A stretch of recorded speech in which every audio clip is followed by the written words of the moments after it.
Assalamualaikum warahmatullahi wabarakatuh. Mahasiswa-mahasiswi cerdas Fakultas Sains dan Teknologi Universitas Jambi. Bagaimana kabarnya hari ini?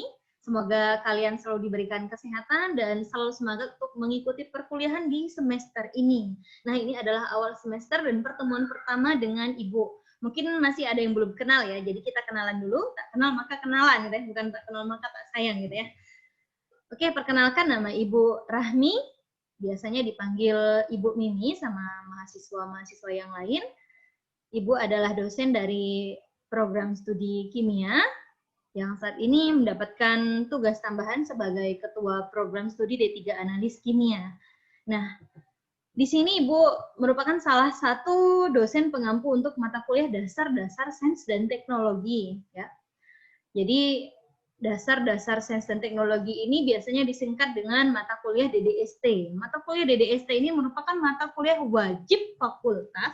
Jadi semua mahasiswa-mahasiswi yang ada di Fakultas Sains dan Teknologi wajib harus kudu mesti mengambil ya ngontrak mata kuliah ini. Nah, sekarang ketemulah dengan Ibu gitu ya.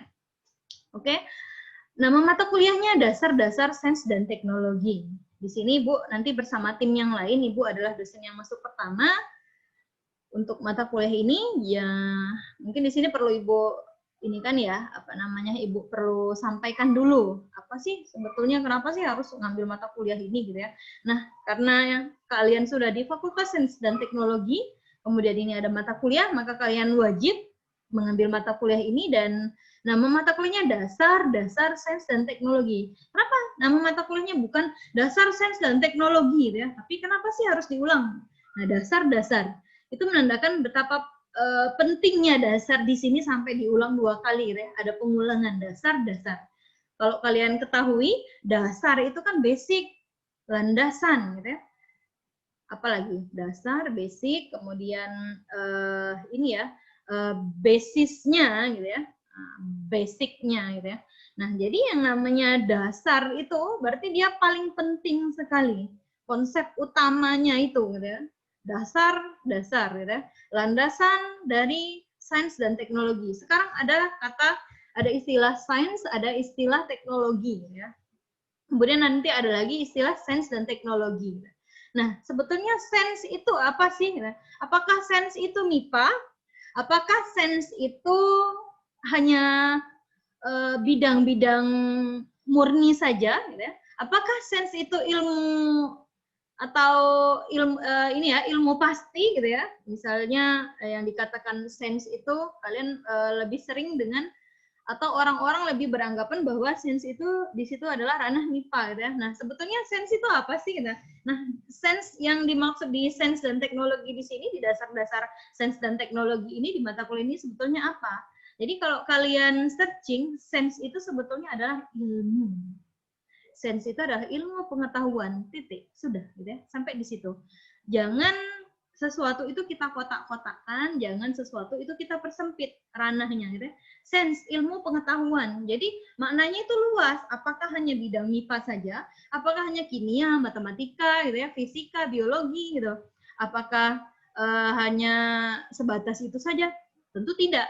Yang namanya ilmu pengetahuan itu nanti masuklah ke ranah ada itu sejarah, ada itu ekonomi gitu ya, ada pertanian, ada akuntansi, macam-macam gitu ya. Bahkan kesenian pun juga yang namanya itu sains ya, ilmu gitu ya. Ilmu itu datangnya dari mana sih? Sains itu datangnya dari mana sih? Sains itu datangnya dari kehidupan kita sehari-hari, dari pengalaman gitu ya. Jadi yang namanya sains itu sebetulnya dia bicara tentang kenyataan, reality gitu ya. Jadi yang namanya sains gitu, kenyataan, awalnya ini ya, sesuatu itu kita lihat dulu, kita rasakan di sekitar kita. Iya, apa sih ini? Kok bisa sih seperti itu? Gitu ya. Ada fenomena-fenomena, ada kejadian-kejadian, kan? Kalian lihat. Kemudian setelah kalian lihat, kalian penasaran, kalian ingin tahu apa sih itu, gitu ya. Muncul rasa ingin tahu, kemudian kalian ingin membuktikan kebenarannya. Cara kalian untuk membuktikan kebenaran biasanya kalian melakukan sesuatu hal, gitu ya. Benar nggak sih ini, gitu ya, untuk mendapatkan jawaban. Nah, jawabannya itu tadi setelah hasil dari kalian untuk membuktikan, kalian melakukan suatu apakah itu mini riset, apakah itu tindakan, apakah itu penelitian gitu ya. Tindakan kalian itu nanti menghasilkan jawaban itulah yang dikatakan dengan science. Itu yang dikatakan dengan ilmu pengetahuan. Kalau sudah ranahnya sudah mendunia, nanti kalian sudah bisa menghasilkan yang namanya teori atau postulat. Nah, itulah kira-kira science gitu ya. Jadi ilmu pengetahuan kalian memperolehnya dari kegiatan kalian sehari-hari, dari fenomena-fenomena alam, kalian merasakannya, kemudian kalian muncul rasa ingin tahu, gitu ya, penasaran, muncul rasa ingin tahu, kalian kemudian ingin membuktikan kebenarannya, kalian melakukan sesuatu, terus kalian mendapatkan hasil. Itulah yang dikatakan dengan ilmu pengetahuan. Sebagai contoh, waktu kecil dulu, misalnya ini ya, apa namanya, listrik padam, kemudian dinyalakanlah lilin, ada lilin. Kalian masih kecil, ih apa itu gitu ya, ada api gitu ya, kok terang gitu. Kalian pegang, jangan, kata orang tua kan, jangan dekat-dekat, itu panas. Lah, kalian kan masih anak kecil, nggak tahu, belum tahu panas itu sebetulnya apa, kalian nggak tahu. Ilmuwan sejati dia tidak serta-merta, menerima aja omongan orang gitu. Oh panas, dia sementara dia belum tahu panas itu apa. Anak kecil gitu ya udah langsung diserahkannya tangannya ini ya, disodorkannya tangannya di atas lilin tadi, terus gitu kan langsung diambil, panas gitu kan. Nah itu yang dikatakan panas. Gak mau kan, dia sudah tahu kan, jadi dia langsung merasakan, dia penasaran, dia coba. Nah sudah, setelah dia memperoleh hasilnya, panas itu berarti yang seperti itu gitu ya. Nah dia langsung tahu, besok dia nggak mau lagi dia gitu ya, nggak mau dicobanya lagi. Nah itulah berarti ketika dia melakukan tindakan yang seperti itu, dia sudah memperoleh ilmu. Panas itu yang seperti ini, awalnya tadi kan nggak tahu gitu ya. Ada api gitu, apinya kecil gitu ya, yang dia nggak tahu gitu ya. Sekarang Ibu coba share PPT perkuliahan kita untuk pertemuan pertama. Nah, di kontrak mata kuliah ini,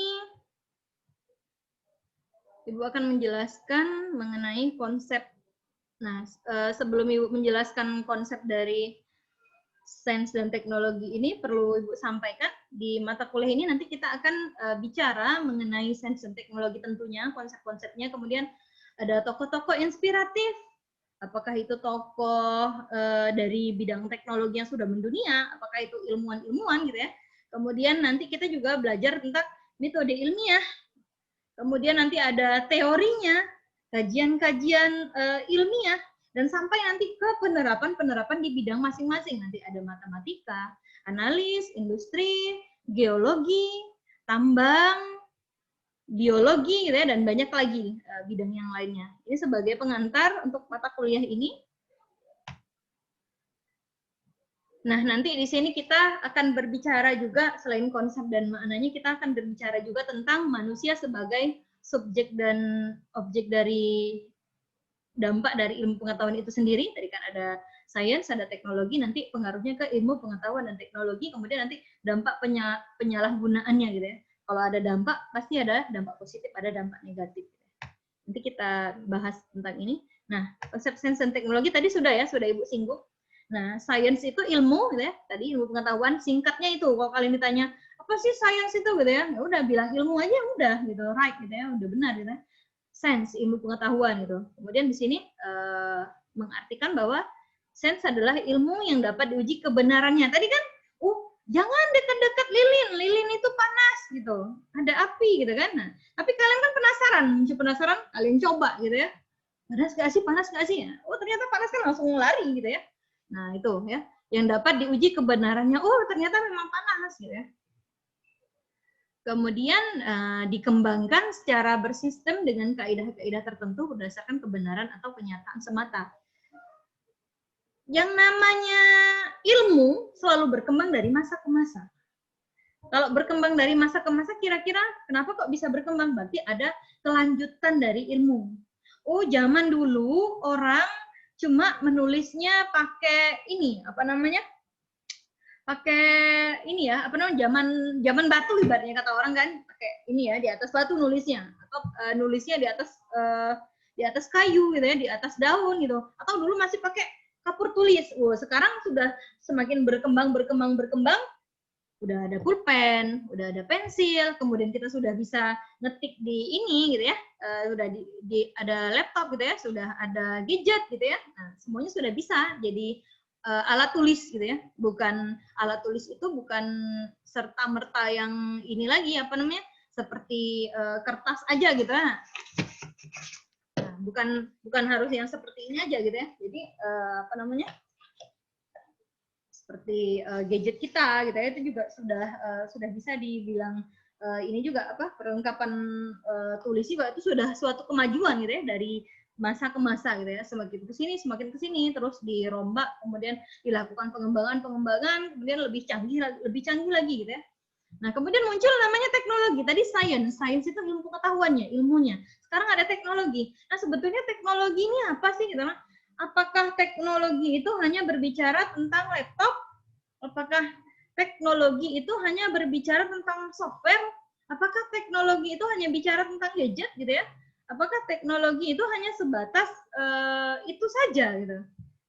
Begitu sempitnya pemikiran kita ketika kita hanya membahas tentang teknologi hanya sebatas software gitu ya, hardware, begitu sempitnya. Nah, sebetulnya pengertian teknologi di sini apa? Nah, kalau di sini dikatakan bahwa teknologi adalah realitas atau kenyataan yang diperoleh dari dunia ide. Ide itu apa? Yang kayak tadi Bu bilang, zaman dulu orang belajar nulisnya di atas batu, nulisnya di atas kayu, nulisnya di atas daun, masih pakai kapur tulis. Dan sekarang sudah ada pensil. Pensil, apakah termasuk teknologi? Ya, penerapan ilmu.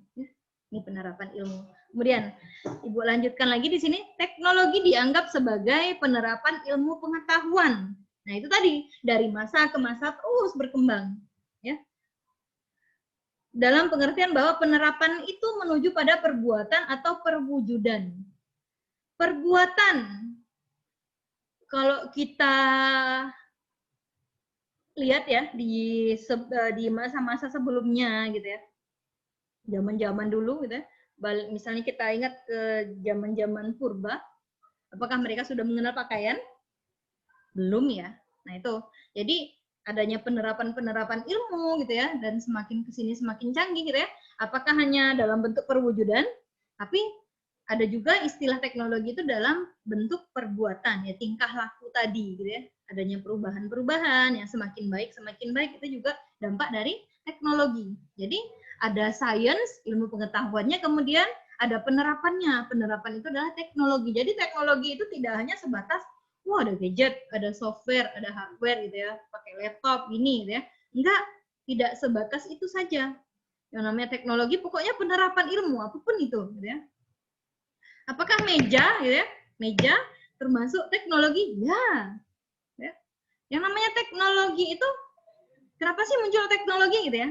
Teknologi itu muncul karena kebutuhan manusia, dan manusia itu kepinginnya pasti sesuatu yang cepat, mudah gitu ya, yang tidak ribet gitu. Jadi dengan adanya teknologi itu lebih membantu manusia untuk beraktivitas. Itulah gunanya teknologi. Gitu. Misalnya, kalau nggak ada teknologi, zaman Ibu kuliah dulu, kontrak kuliah itu harus menyiapkan 3 lembar ini kertas untuk KRS. Ada warna kuning, ada warna hijau, ada warna merah gitu ya. 1 buat dosen, 1 buat mahasiswa, 1 buat ke akademik. Kalau sekarang, apakah pakai kertas itu? Harus beli dulu. Zaman Ibu dulu harus ngantri di fotokopian. Setelah ngantri di fotokopian, tulis satu-satu. Rangkap 3 kita nulis. Yang kertas merah, kuning, hijau tadi kita isi semuanya gitu ya. Begitu ribetnya. Kemudian setelah isi itu janjian sama dosen, mau ketemu, mau bimbingan ke pembimbing akademik, kontrak kuliah gitu. Aduh, betapa ribetnya zaman dulu gitu ya. Kalau sekarang kalian dimanapun, mau di kampung, mau lagi apa gitu ya, kalian tinggal buka HP, kalian WA dosennya, diberitahu gitu kan, Assalamualaikum Bu, gitu Pak, saya mau bimbingan akademik, ini KRS yang sudah saya kontrak, mohon mohon masukannya gitu ya. Dan ketika sudah disetujui sama dosen, ya minta tolong divalidasi sama dosen pembimbing akademiknya, sudah selesai. Itu kalian di mana, dosennya di mana, tidak perlu tatap muka, sudah selesai. Oh, zaman ibu dulu belum secanggih ini teknologinya, waduh gitu ya, ngabisin waktu. Sekarang seminggu belum juga selesai masalah kontrak KRS. Kenapa? Dosennya susah dihubungi gitu ya. Kemudian antrinya panjang. Ketika antri panjang ini dalam artian dulu kan dosennya masih sedikit. Ketika dosen masih sedikit berarti anak bimbingan PA-nya itu banyak, mahasiswanya, dan kita harus ngantri juga ketemu bapaknya. Belum lagi dosennya sibuk gitu ya. Nah, jadi ya itu banyak sekali kendala. Karena kecanggihan teknologi, kecanggihan zaman yang semakin maju dan terus berkembang, semua aktivitas kita lebih mudah gitu ya. Kalau nggak ada siakat, nah dulu zaman ibu dulu nggak ada siakat gitu ya. Sekarang udah ada siakat gitu ya. Enak kalian. Dari jauh dari kampung pun asal ada sinyal gitu ya, ada internet ya bisa buka gitu ya lancar gitu ya. Oke. Kemudian, nah ini makna dari perkembangan teknologi dan iptek sendiri. Yaitu tadi gitu ya, kalau tidak ada teknologi, aduh susah juga gitu ya. Tidak ada perkembangan, tidak ada kemajuan. Tapi ketika ada pengaruh teknologi, kita apa-apa serba gampang, apa-apa dibuat mudah gitu ya. Ada. Jadi teknologi itu sebagai tools di kehidupan kita sehari-hari, penting sekali peranannya. Kalau nggak ada teknologi, nah kita agak susah. Kalau dulu boro-boro mau pesan makan dari rumah gitu ya, kita harus cari makanannya dulu, repot keluar sana sini gitu ya, belum lagi tokonya tutup. Kalau sekarang kan gampang, tinggal buka aplikasi, pesan, kemudian datang, bayar di tempat gitu ya, atau bayar pakai aplikasi juga gampang, saking mudahnya gitu. Saking enaknya dengan teknologi gitu ya. Nah, itulah. Jadi sudah suatu kebutuhan. Ini ya, dampak perkembangan teknologi ya, macam-macam gitu ya. Kemudian dari transportasi juga ya sama gitu ya. Semuanya. Jadi akses kita mau kemana-mana itu lebih gampang gitu ya. Dari perkembangan ilmu pengetahuan dan teknologi memungkinkan ya tersedianya sarana dan prasarana penunjang kegiatan ilmiah. Nah, seperti sekarang aja. Ibu dari kampus, kalian di rumah, kalian tinggal akses di LMS di elearningunja.ac.id, kemudian kalian klik link yang sudah Ibu kasih, kalian lihat video pembelajaran ini. Nah, kita nggak perlu tetap buka. Kapanpun kalian bisa buka. Kalau Ibu masuk di kelas, cuma sekali itu, tapi kalau ini kan bisa dibuka berkali-kali kalau masih belum paham gitu. Nah, inilah nikmatnya kita dengan perkembangan teknologi gitu ya. Kita bisa menikmati perkembangan teknologi gitu. Kemudian meningkatnya kemakmuran materi dan kesehatan masyarakat. Kalau teknologinya berkembang terus gitu ya. Nah, tentunya pasti dampak dari misal kalian buat aplikasi nih. Nanti kan ada ininya, ada yang kalian dapatkan dari situ, ya, ada pemasukan dari situ. Dan ketika kita sudah dimudahkan, misalnya dengan aplikasi, misalnya ada aplikasi untuk memesan makanan, untuk memesan kendaraan, gitu ya, transportasi ke sana sini. Nah itu kan lebih gampang lagi untuk kitanya, gitu ya. Kemudian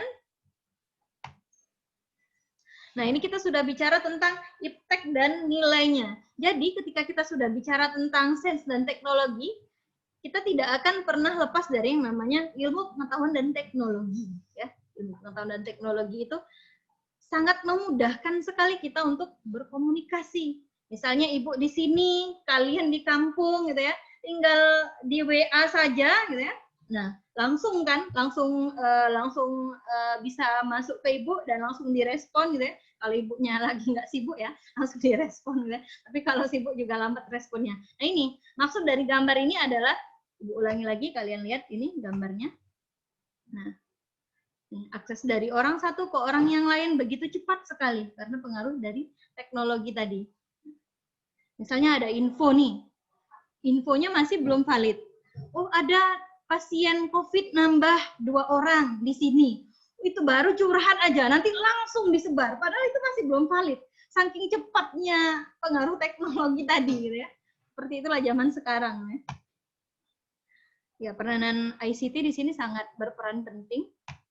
Kemudian, nah, manusia sebagai subjek dan objek dari iptek. Manusia itu bisa berperan ganda. Yang pertama, dia bisa sebagai subjek. Kalau subjek, berarti nanti dia yang melakukan, ya.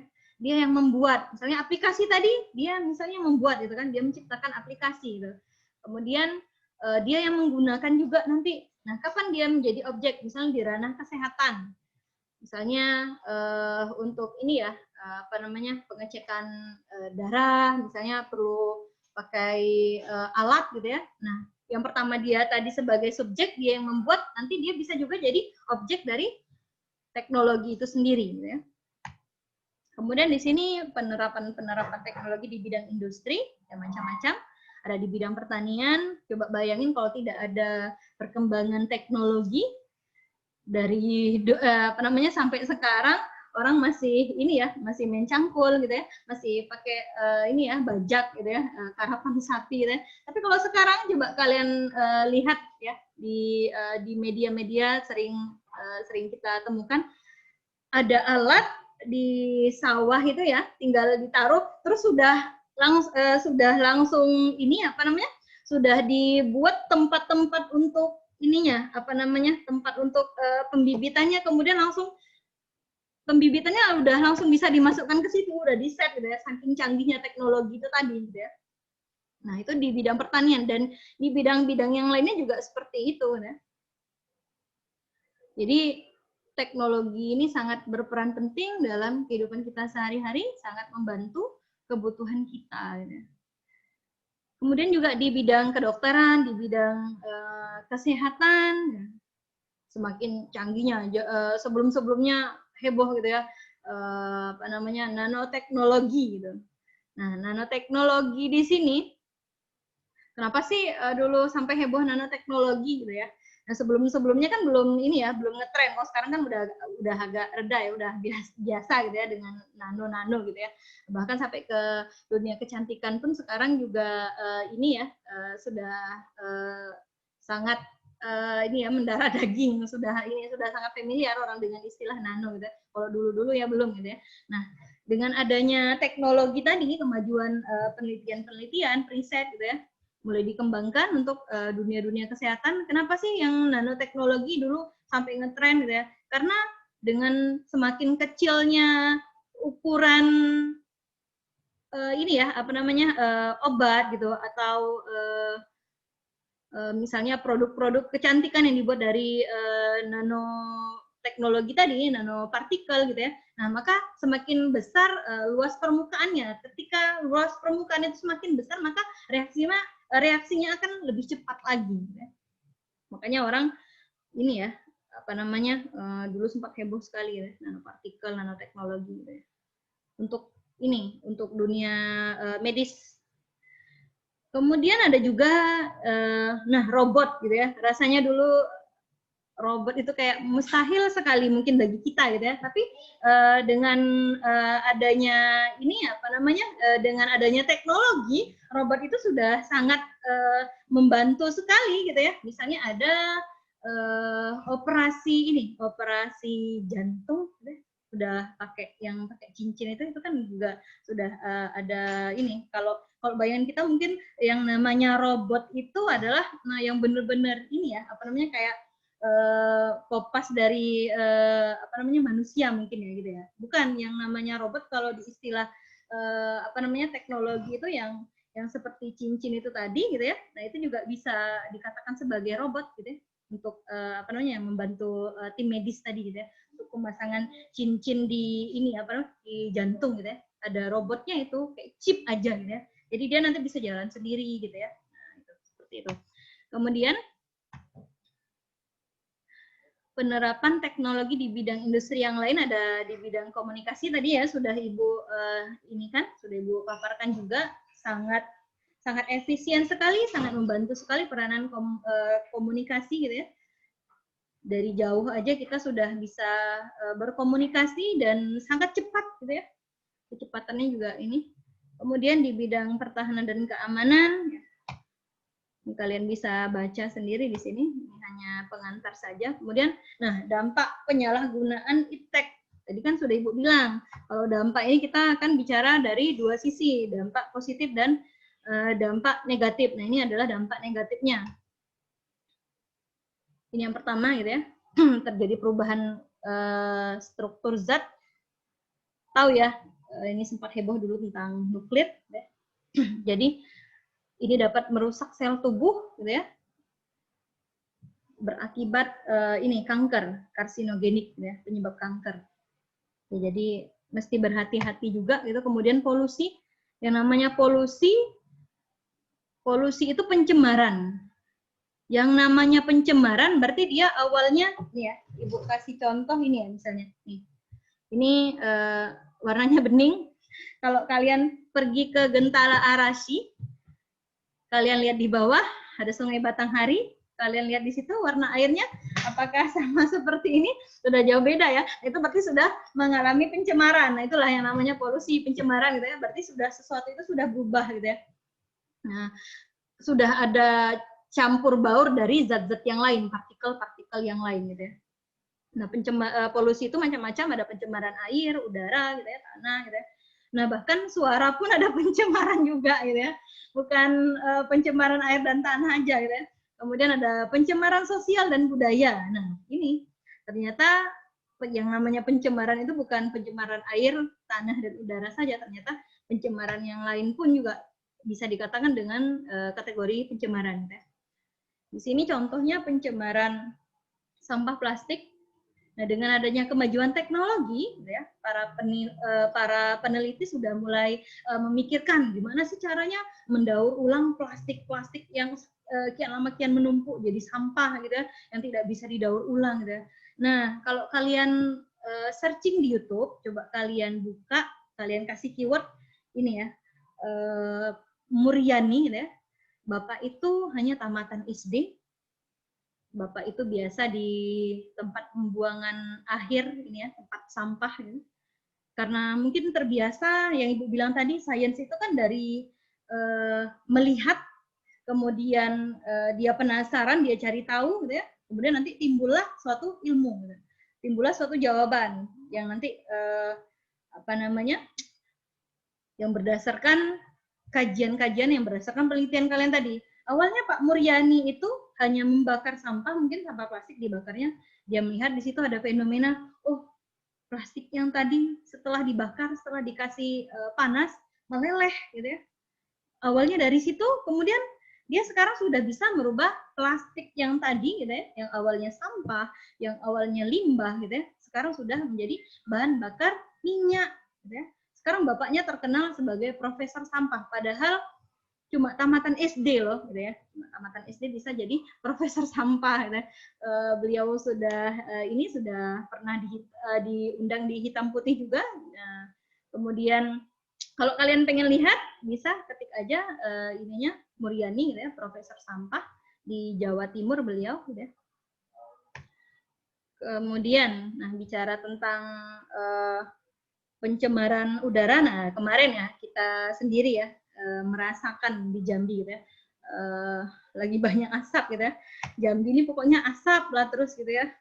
Selama banyak orang-orang yang tidak bertanggung jawab merajalela ya seperti itulah gitu ya. Dan apa namanya, pemerintah juga tidak tegas gitu ya. Nanti kejadian lagi gitu ya, nanti kejadian lagi gitu ya. Nanti itu berujungnya pencemaran udara ini nanti ujungnya ke kesehatan kita gitu ya. Pengaruhnya juga ke kesehatan kita. Kemudian ya ini tadi ya pencemaran suara gitu ya. Jadi ada kapasitasnya kita itu untuk menampung apa namanya besaran suara itu, kalian bisa lihat di sini gitu ya. Nanti kalau seandainya, makanya kenapa suara itu dikatakan sebagai pencemaran, ada orang-orang tertentu, misalnya orang tua saja, kalau seandainya dia ada sakit jantung, dikagetkan, nah itu nanti dia bisa kenapa-napa, itu kan sudah apa namanya, itu sudah berdampak buruk untuk orang lain, mungkin makanya itu dikategorikan sebagai pencemaran suara gitu ya. Nanti bisa berdampak buruk untuk orang lain gitu. Nah ini pencemaran sosial dan budaya gitu ya. Pengaruh kebarat-baratan, jadi dibawa-bawa lah di kehidupan sehari-hari ya. Budaya diskotik gitu ya, ya janganlah gitu ya. jadi anak baik-baik saja. Kalian kan baru semester 3 ya. Nggak ada yang ngulang ya, mudah-mudahan di kelas ini gitu ya. Kemudian di sini ada sistem ini juga. Nah, ini juga termasuk bagian dari perkembangan teknologi ya, cloning. Kemudian efek rumah kaca juga. Nah, ini tokoh-tokoh teknologi yang mengubah dunia. Mungkin ada yang kenal ya. Kalau nggak kenal, nah Ibu ini kan. Yang pertama ini kalian lihat di sini ada Bill Gates. Siapa sih yang nggak tahu sama Bill Gates? Kalau nggak ada Bill Gates, mungkin kita nggak bisa pakai ini ya, pakai Word gitu ya, Excel gitu ya. Dia pendiri Microsoft gitu ya, software komputer yang dipakai di seluruh dunia gitu ya. Nah, penting jadi kalau kita melakukan sesuatu untuk kebaikan, terus nanti dipakai orang, nanti apa namanya, apalagi sudah dipakai seluruh dunia, apalagi kalau digunakan untuk kebaikan, itu namanya amal jariah gitu ya. Tapi kalau digunakan untuk yang enggak jadinya dosa jariah gitu. Kemudian di sini ada lagi Tim Berners-Lee gitu ya. Nah, kalau nggak ada dia, coba kita bayangin kalau nggak ada dia, gimana caranya? Kita mau apa namanya? Kita mau searching gitu ya di Google gitu ya, nggak bisa gitu ya. Dia yang menemukan pertama kali gitu ya. Triple W asal London. Kemudian ada lagi Steve Jobs di sini. Kemudian ini Larry Page gitu ya, pendiri Google. Ini mbahnya Mbah Google berarti karena dia pendirinya Google gitu ya. Kemudian ilmuwan yang berpengaruh di dunia sains dan banyak lagi tokoh-tokoh yang lain gitu ya. Kalian bisa searching sendiri, kalian bisa cari tahu gitu ya, sebagai ini aja untuk pembelajaran saja gitu ya.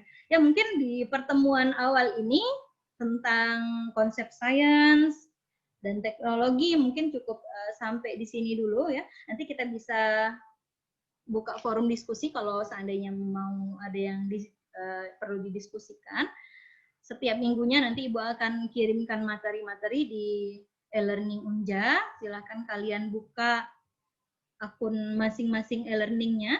Nanti di jadwal yang sudah disediakan di Siakat, kalian ceklah ini untuk mengisi presensinya, kemudian kalian bisa download materinya, kemudian bisa lihat video pembelajarannya. Mungkin sampai di sini dulu perkuliahan ini. Ibu ucapkan wassalamualaikum warahmatullahi wabarakatuh.